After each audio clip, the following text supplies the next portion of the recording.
Everyone, welcome back to easy learn English study channel. आज की video में हम सरोजनी नायडू की one of the famous poem village song को पढ़ेंगे। चलिए इस वीडियो को शुरू करते हैं। सबसे पहले हम राइटर के बारे में समझेंगे जिन्होंने इस पोएम को लिखा है। इस पोएम को सरोजनी नायडू ने लिखा है।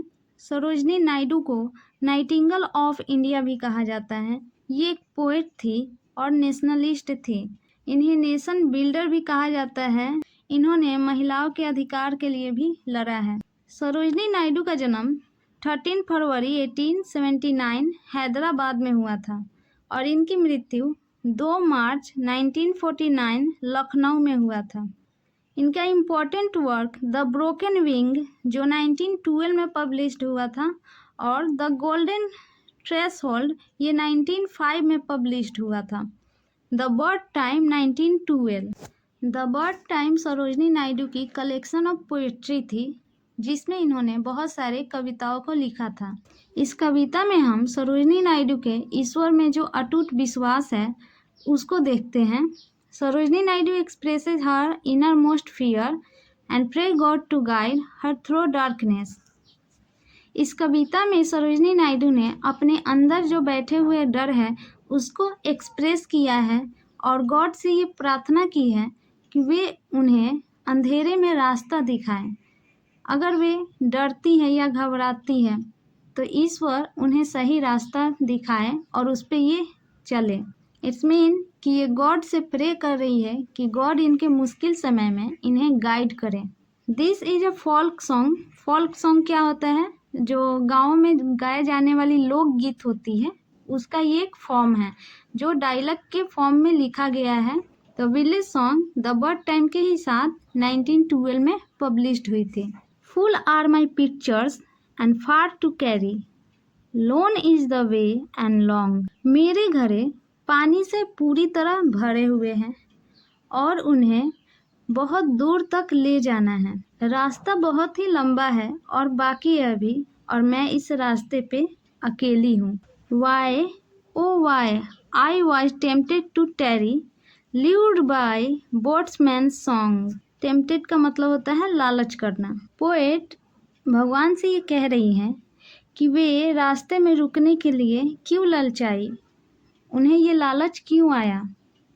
जो बोट्समैन के सॉन्ग थे, बोट्समैन यहाँ मछुआरों और मल्लाहों को कहा जाता है जो नाव चलाते हैं। उनके गीत जो वे गा रहे थे वे पोएट को अपनी तरफ आकर्षित करती है और खींचती है, जिसकी लालच में ये आकर वहाँ रुकने के लिए मजबूर हो जाती है। Swiftly the shadows of night are falling, hear o hear the white crane calling, it is the wild owl's cry.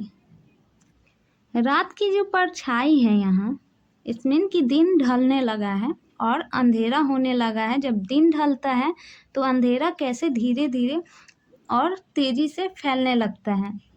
जो अंधेरा है, रात का साया, वो तेज़ी से फैलने लगा है। हियर ओ हियर, सुनो ओ सुनो, क्या ये सफ़ेद बकुले की पुकार है। बकुला जो होता है बक, जो सफ़ेद कलर का पक्षी होता है पानी में रहने वाला, यहाँ पोएट कहती है क्या ये उसकी आवाज़ है, उसे सुनो, या फिर ये किसी जंगली उल्लू के रोने की आवाज़ है। इन तीनों लाइन में हम देखते हैं कि दिन ढलने लगा है और रात हो रही है। इस स्थिति में जो पोएट है उनके अंदर एक डर है। उन्हें आवाज़ सुनाई दे रही है और वे कंफ्यूज है कि ये आवाज़ किसी क्रेन की है या फिर किसी जंगली आउल की रोने की। There are no tender moonbeams to light me, if in the darkness a serpent should bite me. मुझे रास्ता दिखाने के लिए चांद की रोशनी नहीं है। जो चांद की कोमल रोशनी होती है रात में, वो मुझे रास्ता दिखाने के लिए नहीं है और इस अंधेरे में उन्हें कोई सरपेंट भी काट सकता था।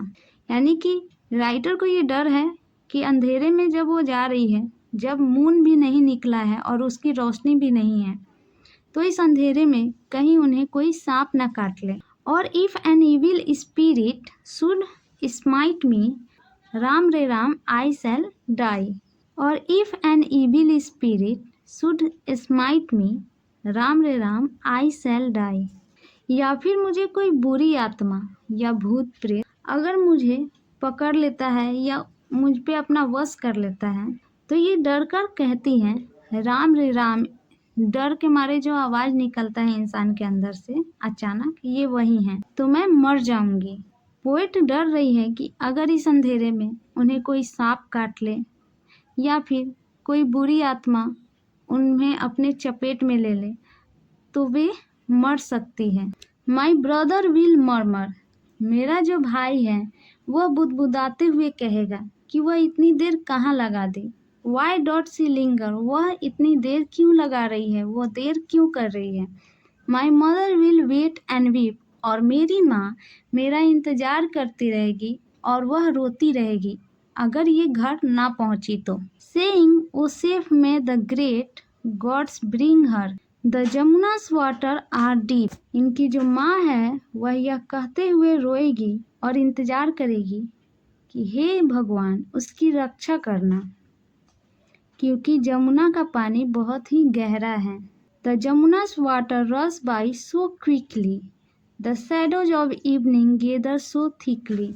यमुना का जो पानी है वो बहुत ही तेजी से बह रहा है, उसमें तेज जल प्रवाह है, और जो अंधेरा है वह बहुत ही तेजी से फैल रहा है, उसकी मोटी परतें छा गई है, यानी कि अब जो अंधेरा है वो रात में बदलने लगी है। Like black birds in the sky, और ये रात इतनी घनी हो गई है कि मानो जैसे वे अंधेरा पूरे आसमान पर छा गया हो, जैसे कोई काला पक्षी हो। Oh if the storm break what will betide me, अगर कोई तूफान आया तब मेरा क्या होगा।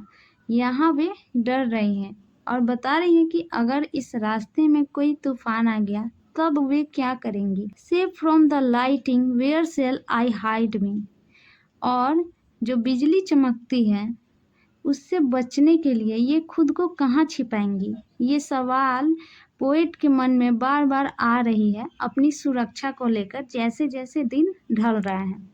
Unless thou succours my foot step and guide me, यहाँ जो दाउ है इसका मतलब होता है आप या तुम, जो गॉड के लिए पोएट यूज कर रही हैं। वे ईश्वर से कह रही हैं हे ईश्वर, अगर आप मेरे कदमों को और मेरे रास्तों को अगर गाइड नहीं करते, उसका मार्गदर्शन नहीं करते, राम रे राम आई शैल डाई, हे ईश्वर तब मैं मर जाऊंगी।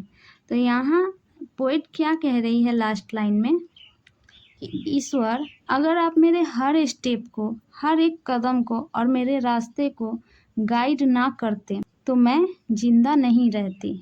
आपको मेरे हर रास्ते को और मेरे हर कदम को गाइड करते रहना होगा ताकि मैं जीवित बच पाऊँ।